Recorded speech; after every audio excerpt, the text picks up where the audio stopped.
কক্সবাজারের সমুদ্রে পানির অভাব আছে, কোটি কোটি কোটি মিলিয়ন মিলিয়ন লিটারে লিটারে পানি, অথচ আপনি সাগরের পাড়ে দাঁড়িয়ে মিনারেল ওয়াটার কিনে খাচ্ছেন। সমুদ্রের ওই পানি খাচ্ছেন না কেন?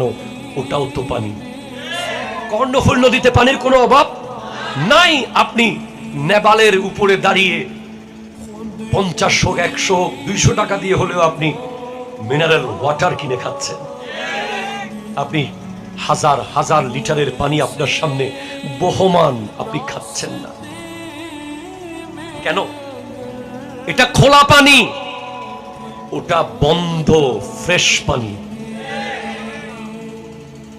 যেই নারী ঘরের ভিতরে নিজেকে আবদ্ধ করে রাখে, পর্দার মধ্যে রাখে, সে আশা করতে পারে যে তার কাছ থেকে মিনারেল ওয়াটারের মতো পবিত্র জিনিস আসবে, তার পেট থেকে আল্লাহ